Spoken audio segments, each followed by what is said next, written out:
Eric, welcome to Mighty Holidays.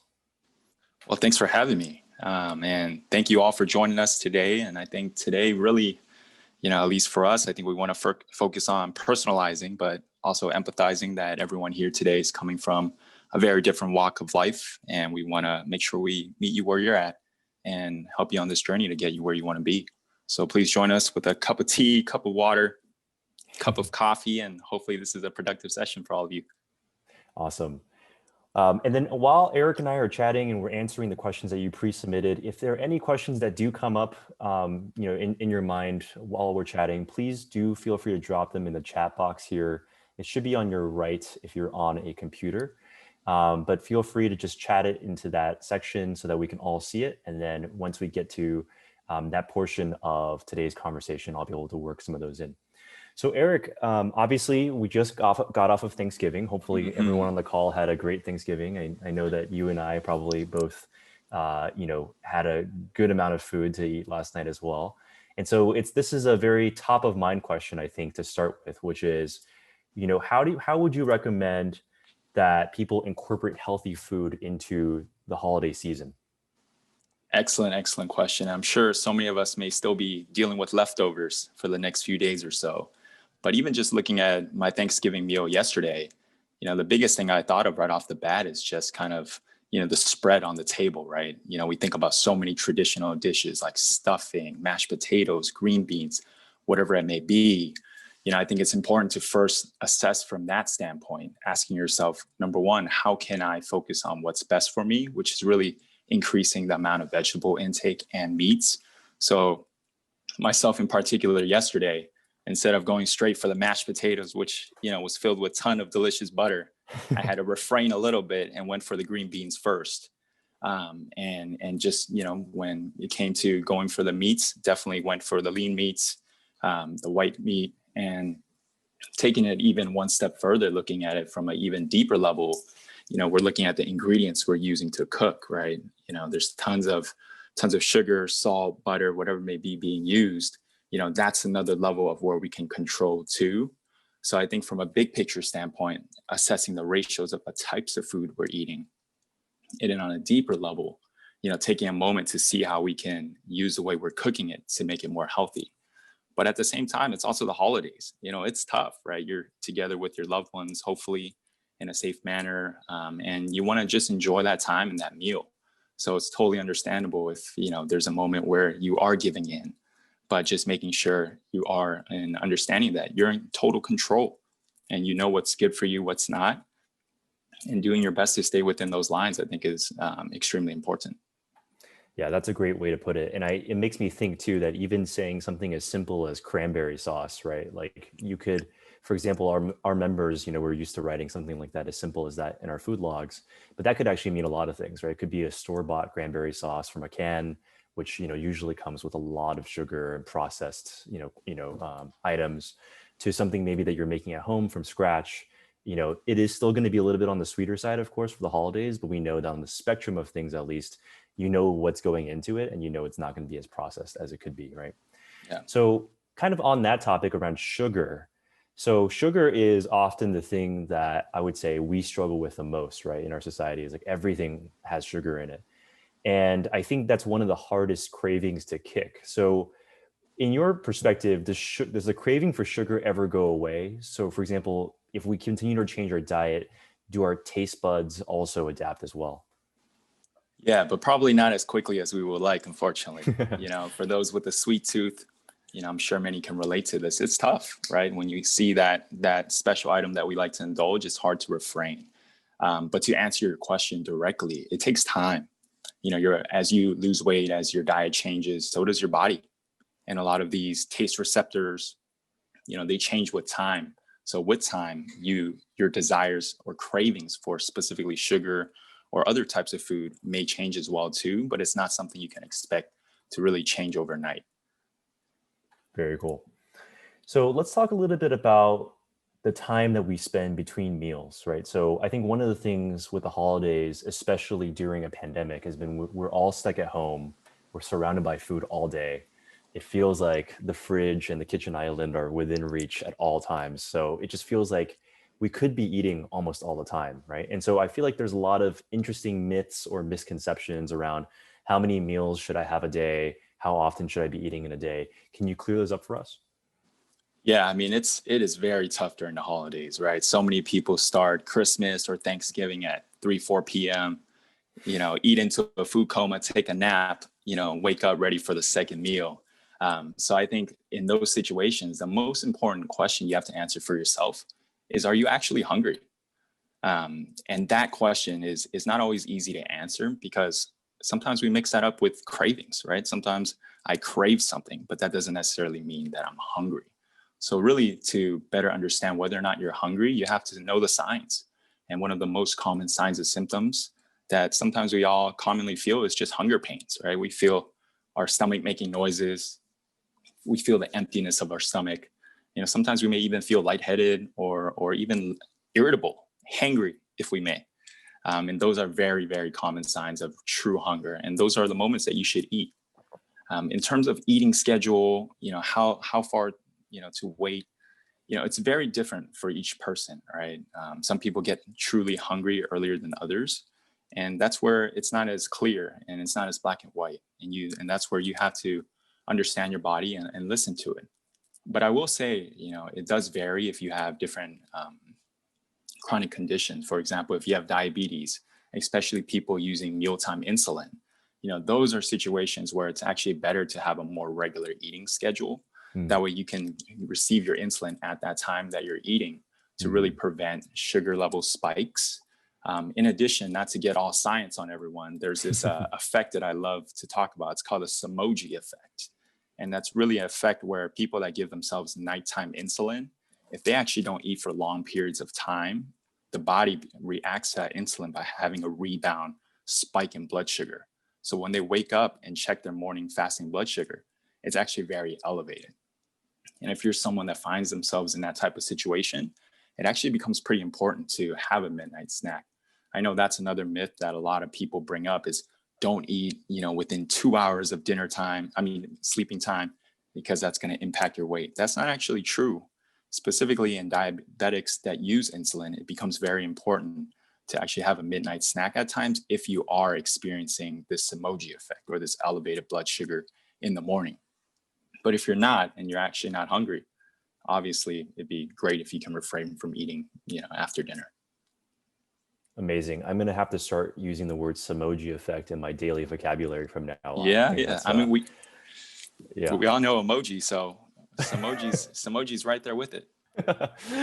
Exactly. I love that. And please feel free to get sciencey on us. I think that's what we're all here for today, is try to kind of break down some of these misconceptions and things that are tough to understand. Especially because there's just so much to read out there, especially around the holidays. People are posting all kinds of articles: eat this, don't eat that, do this, don't do that. Mhm. So I think, the purpose of this event is to give everyone at least a little bit more clarity or reassurance, at least. And I know that, especially when I'm working with my members, one of the things we always coach on, like as you mentioned, Eric, is the idea of how to identify hunger specifically. I think that's actually one of our most popular lessons that's in the app, because we've just been taught, I think, by society just to eat X amount of meals at X time. And then you look at the clock, the time is hit, and then you sit down, you're going to eat again, no matter if you're hungry or Mhm. not. And I think people have actually lost the ability to really feel or understand if they're hungry or not. So I think that's a fantastic point that you brought up there. One more question that we had around nutrition is basically around exercise, right? So obviously, whether it's with our app or with other kinds of programs, people are trying to stay fit at home these days and they're trying to do some vigorous exercise. But I think there's also some misunderstanding of, can you eat before you exercise? Should I eat after exercise? Should I wait? What about this idea of getting protein into my system? There's so many weird thoughts around that. So can you help clear that up as well? Yeah, I think that's an excellent question. And when I think about vigorous exercise, something that always pops into my mind is like, are you about to run a marathon? Right? We hear terms like carbohydrate loading or carb loading, and that's usually going hand in hand with running a marathon. But for most run-of-the-mill exercises, we actually don't need to do too much differently than we would normally do. And just to give you an example to provide that contrast, for example, if you're running a marathon, which is, quite a bit of distance, runners always, do something called carb loading, where pretty much 5 days prior, they start eating a good amount of carbohydrates, good carbohydrates. And that basically fills your body up with energy stores that they can tap into as they continue with the race. Usually, by doing so, you're getting very efficient energy to keep you going for long periods of time. But if you're going out for a simple 30-minute exercise, whether it be weightlifting, light aerobics, stretching, yoga, your body's not in this state where it demands that much energy. So really doing what you normally do is entirely appropriate. So for some people, that means eating 30 to 45 minutes before exercising. For others, it means not eating at all. So really, this is one of those situations where you have to do what's best for you. For me, sometimes if I go and exercise, I get a little lightheaded and I can feel my blood sugar levels going down. Then I tend to eat a little something before I go out for exercise or run. But if you don't have those types of feelings, it's totally okay to not eat and go for, exercise. Yep. That makes sense. Very cool. Let me see if I have any other nutrition questions here. I do. So one of the questions that we get a lot is how do you actually stay on track during a weight loss journey? So as we know, the weight loss journey is often as much psychological as it is physical, right? And sometimes we'll have better days and sometimes we'll have not so good days. So how do you recommend, folks stay out of regressing as much as possible and stay on track when they can? Yeah, and I think that's really the toughest question about this whole process, right? It's like, how can I see weight loss not just as a temporary thing, but as like a lifelong journey? Because I think there's a ton of programs out there that focus on helping you lose weight in 3 months' time. And that's why I think Mighty Health is really special in that way, is because we're not focused on temporary changes. We're focused on lifelong changes.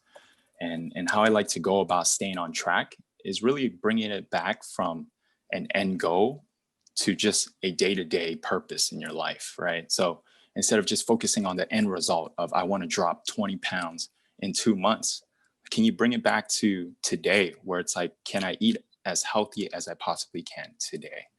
And just to give you like an example, right?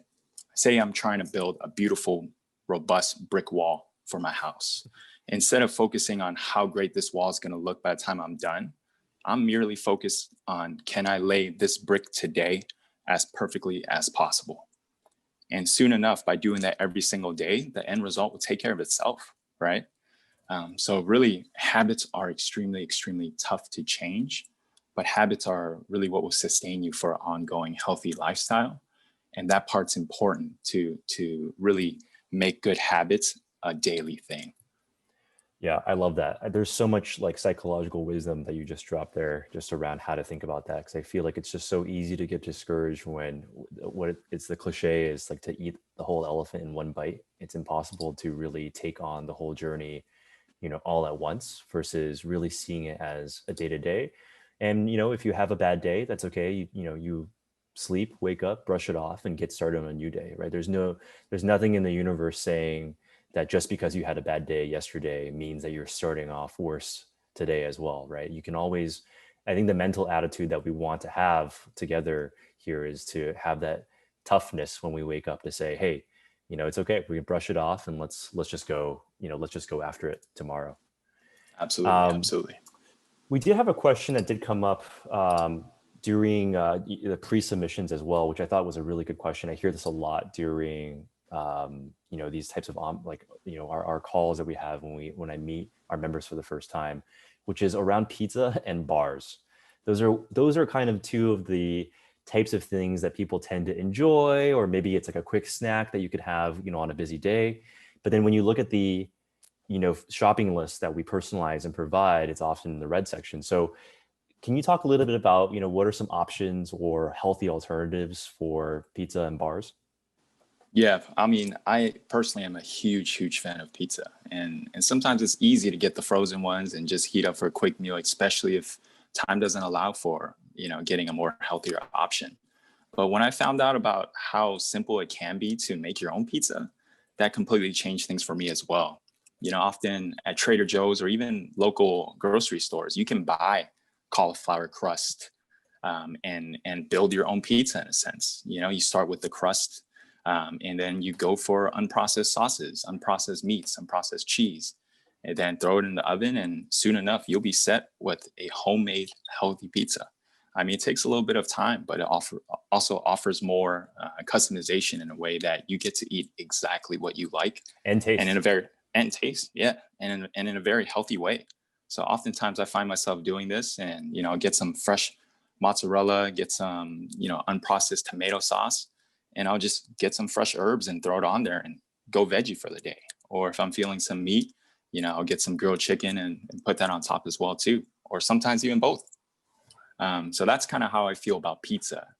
And then protein and nutrition bars, that's always a tough one because there's really no substitute in that form, right? In that it's hard to find a bar with everything that you want in it that's actually good for you. I used to, just out of time pressures, rely on protein bars as a meal because I didn't have time from the hospital to get a bite to eat.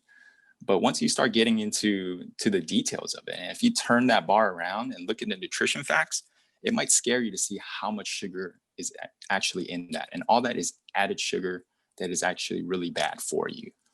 So now I've kind of changed things up in my own life as well. Well, number one, I make sure I go to the hospital cafeteria to eat. But the second thing I do, if I do need something to go, I actually have been a big fan of nut butters. They're essentially just blended up healthy nuts, whether it be almonds, peanuts, and they're filled with, good fats, rarely have added sugars if you choose the right one, and it has great protein. So what I'll do is I'll pack slices of apples, have a small container of the nut butters, and that'll be my to-go snack. And I found that to not only be delicious, but just as portable as well. Got it. Yeah, I like how, essentially a common theme that we're hearing here, similar to what we said about the cranberry sauce earlier, is that when we say words like pizza and bars, we often have this picture in our mind. We're going to order something, like you said, it's either frozen and it's all comes together, or it comes out of a wrapper. But actually, a lot of the things that are in those specific pizzas or bars, if you deconstruct it, are actually healthy for you if you can get your hands on the unprocessed version of that, right? So, like you said, for the bars, the nut butter, the nuts themselves. For the pizza, if you get the cauliflower crust, you can make your own pizza, put your own toppings and sauce on there. Once you deconstruct it and you know what's going in and it's unprocessed, it's a lot better than whatever store-bought version you can do. We did actually just get a inbound question on our chat on Zoom here from Jill.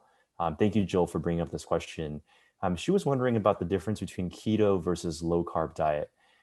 She is trying to focus on lowering carbs versus keto, but there are family members who swear about keto. And I know obviously there are a lot of people in the world who are very passionate about keto. So can you talk a little bit about the difference between the two?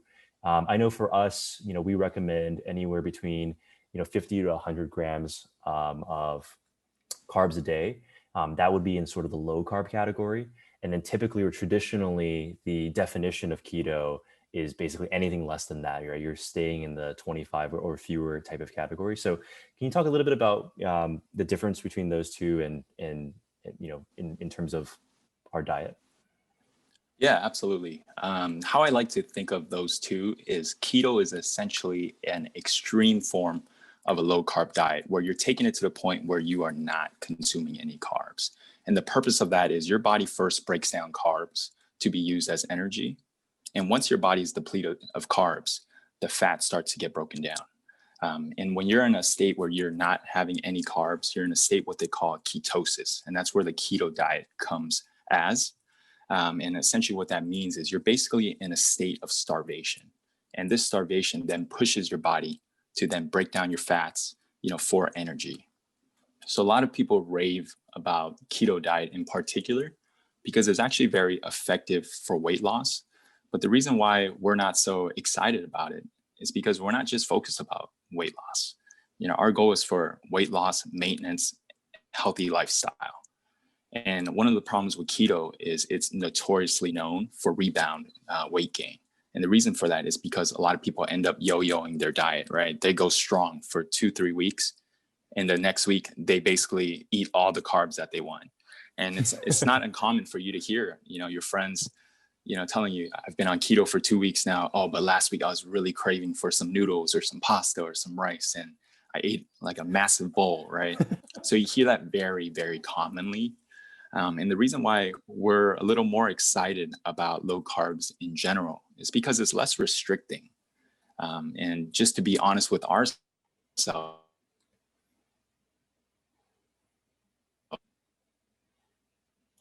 our everyday life is so difficult. So in a sense, if you're setting yourself up to pursue an extremely restrictive diet, that may also make things very difficult to continue for the long term. Awesome.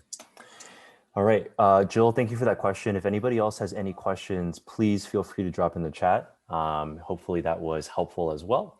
And so for now, we're actually going to move over into the fitness section. So we talked a little bit about eating, and obviously some, like as you mentioned perfectly here at the end, some of the tips are very applicable to weight loss.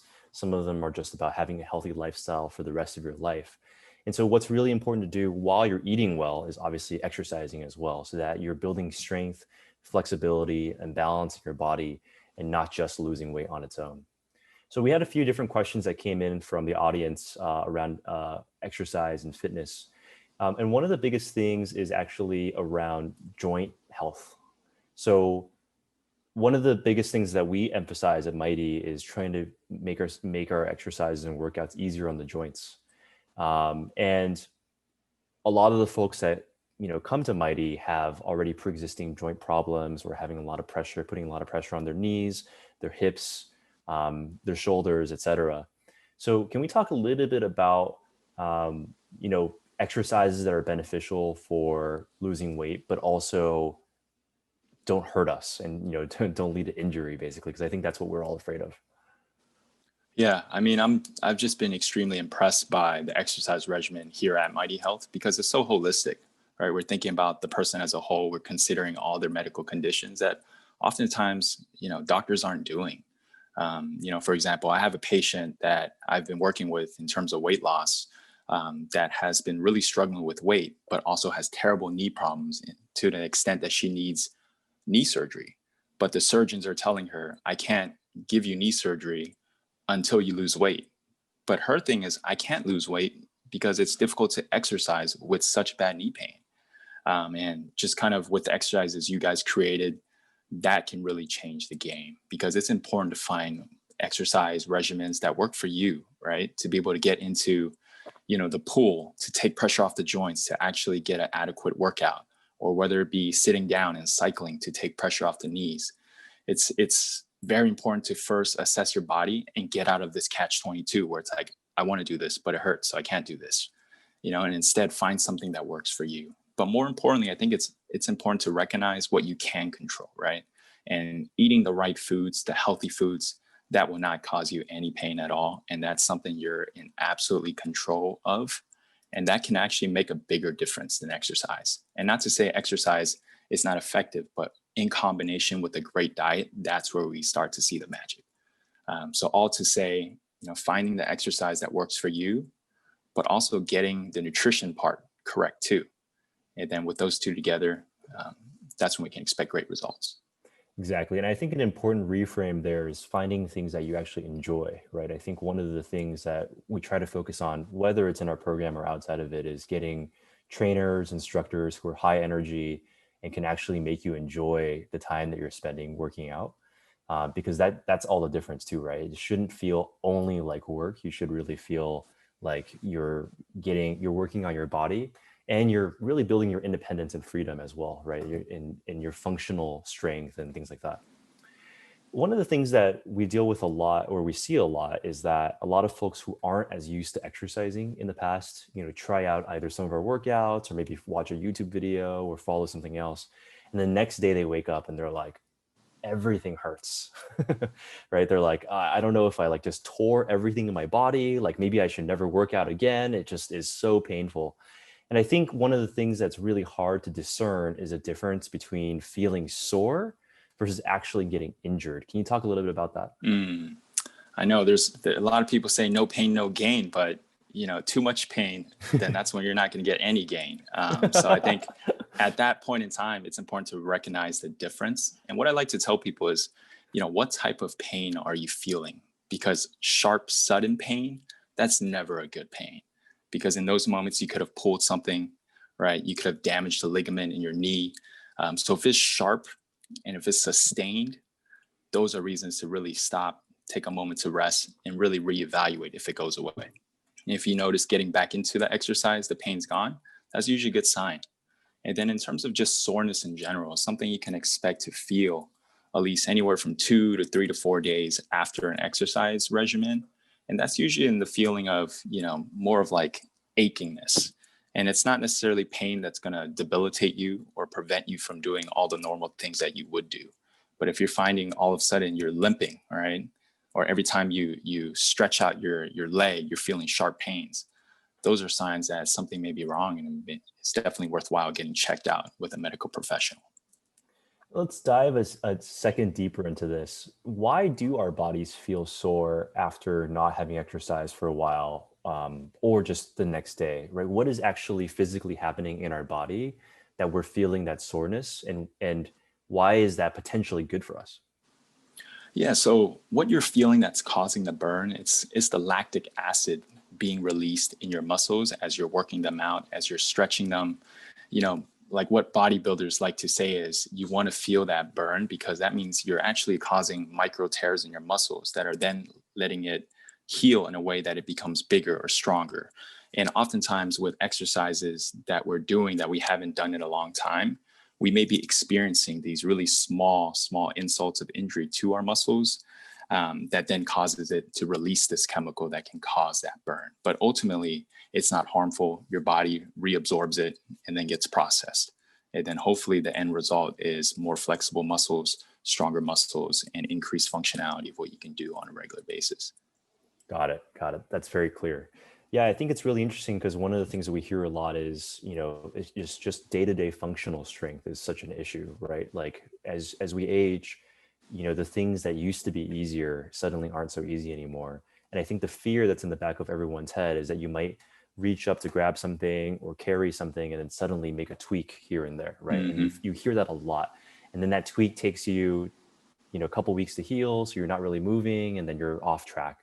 And I think being proactive about it, using the imagery that you were just talking about, doing the muscle tears and building it back up, it's really important because I think a lot of people, something people don't understand is that those tweaks are coming from you having weak muscles, right? It's those muscles that you haven't worked out in a long time, are getting tweaked. So the more that we can strengthen them proactively, the more that we can build up this kind of functional independence and freedom for the future. Absolutely. We have a couple of more simple questions here just around the practical aspects of exercising, especially running around for the holidays, things are getting busy. So how much time should someone be exercising each day?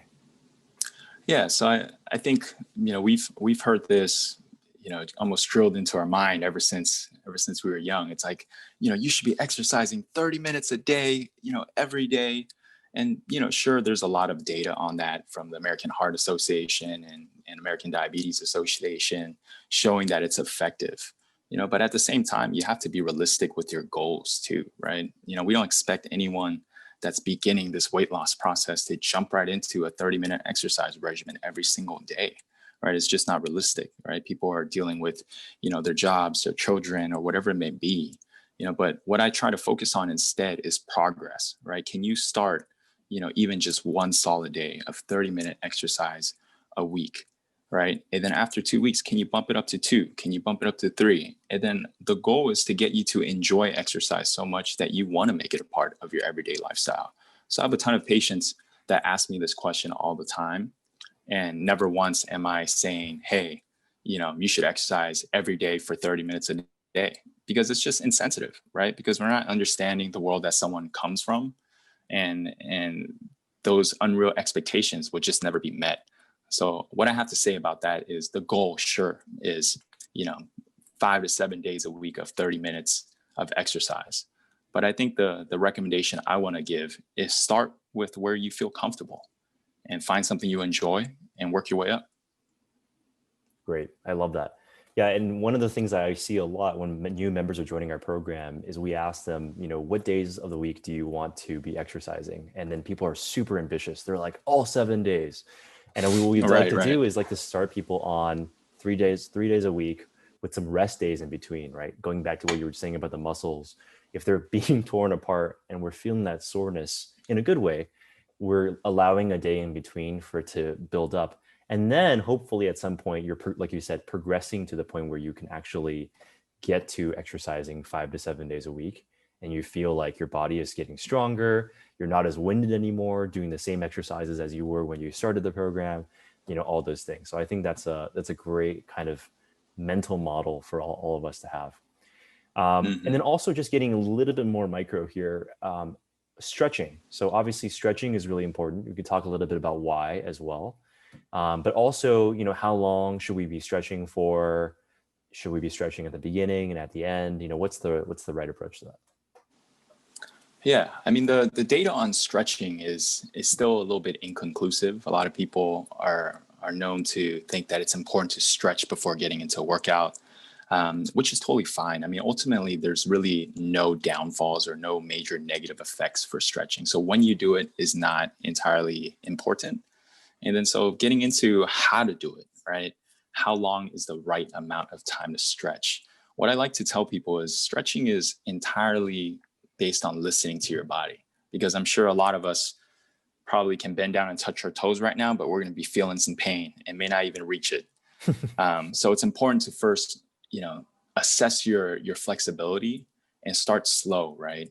Try to get into a stretch, and if you're feeling too much pain, dial it back a little bit. But if you're feeling comfortable, push it a little more and breathe into it. And that allows your body to then relax so you can allow for a deeper stretch.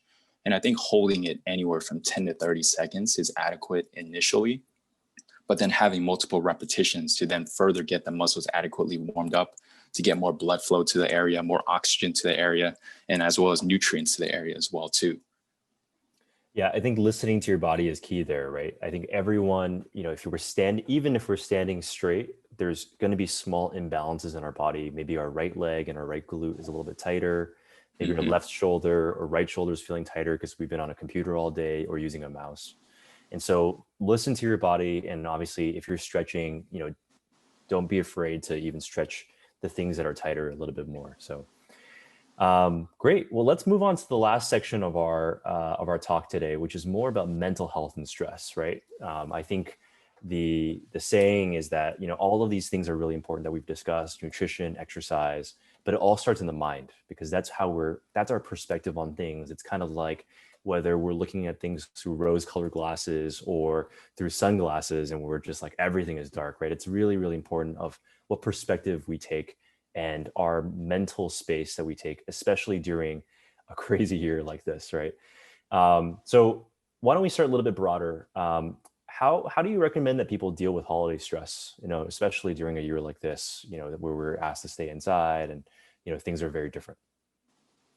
Yeah, it's interesting this year because in particular, I've really changed, my approach with patients as well. I think before, I would ask my patients, are you currently experiencing any anxiety or any depression or anything you want to talk about in particular? Now I pretty much don't even ask that question these days and just jump right into it, because by default, so many of us are experiencing stress, anxiety. Whether or not we feel it is a different story, but it's inevitable, right? With everything going on, with so much uncertainty, it is so tough, to just manage it on a regular basis. So what I have to say about this and what I recommend in particular is it really starts with you, right? I think so many of us obviously are here, because we care about our physical health, but are also motivated by getting healthy for others so we can take care of others, give to others, and often by doing that, we're not taking care of ourselves nearly enough. We're not nearly, making sure that we're okay enough.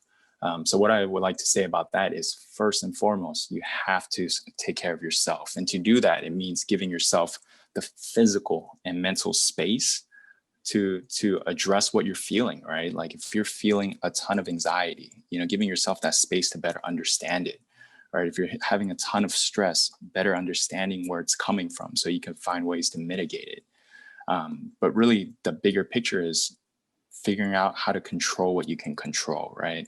With everything going outside, with COVID, or, just people getting sick during flu seasons, are you doing all the things that are actively in your control, right? Such as going out and getting a flu shot. Are you going out and wearing a mask and not just protecting yourself, but protecting others potentially as well too? Are you washing your hands, for 30 seconds with some soap after, you're out and about? Or, even from a bigger standpoint, are you giving yourself enough rest? During this time, are you giving yourself that 8 to 10 hours of sleep, to make sure you're starting off every day on a good foot? And then lastly is the exercise and nutrition piece. There's numerous studies out there that shows that even just 30 minutes of light exercise, going for a walk, can make a big difference in someone's mental health. Can definitely decrease, right? Your blood pressure, your heart rate, meditation, right? People all know that just sitting there taking, 6 deep breaths and holding it appropriately is automatically gonna ramp up a part of your nervous system that ultimately relaxes you. So there's a ton in your control. And I want you guys to focus on that, and then slowly gaining the skill to let go of the things that you can't. Yeah, I love that. And what I'll just do is I'll also add a little shout out to one of our members who I believe is on this call, Elizabeth, who is a huge believer in getting out into nature and just seeing some green in your life, right? And having almost a therapy in that way. I know that especially being based in San Francisco, we are at least a little lucky to have access to some natural elements nearby, within a 30-minute drive or so.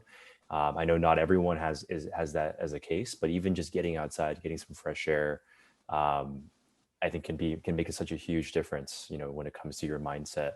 Again, that's something you can control and something that can reset, where your mental space is at. Can you talk a little bit more about the actual link, though, between mental health and physical health? For example, can being unhealthy lead to poor mental health? Can poor mental health lead to being unhealthy? I'm sure we've heard some anecdotal stories about that, in the news or within our friends. But what's your take on that? Yeah, absolutely. Just kind of given the population that I take care of here at San Francisco General Hospital, there are a ton of patients with very severe heart disease, right? We're talking about a heart that is barely pumping, where if they ate an extra steak that night, their bodies can get over flooded with fluid just from, the sodium of that Mm, steak.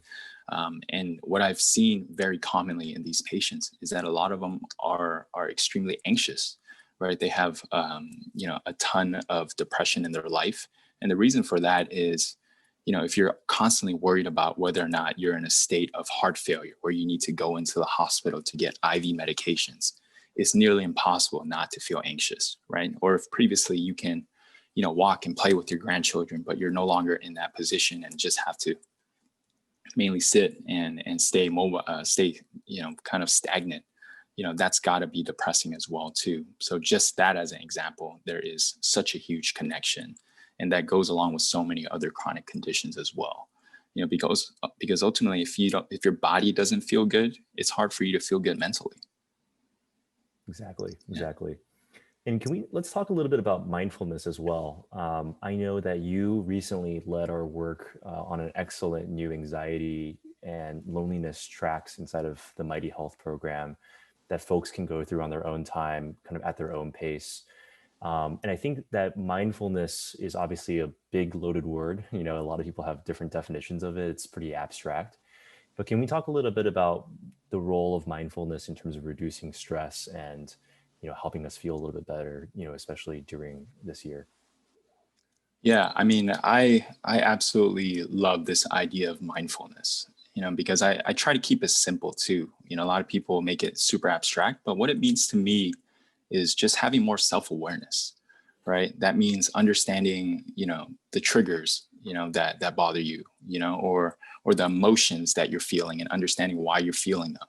Because ultimately, by having more self-awareness, you can then better control why you're feeling the way that you're feeling, right? So by doing that, for example, I always have patients that come to my office with, say, a panic attack, or they just had one coming in because they were worried about a family member that just got diagnosed with COVID. We sit down and just go through a breathing exercise, right? That automatically helps calm them down. And we just break things down. It's like, okay, you're anxious because one, you're afraid that maybe you might get the coronavirus, or two, you're very worried that, they might get very sick and there might be health complications. And then taking it one step further, okay, now what can we do about it? Are we controlling what we can control? Are we letting go of the things that we can't? And then slowly moving in that way where we move with intention and not let our emotions overwhelm us, and rather be in control of them. Great. That's wonderful.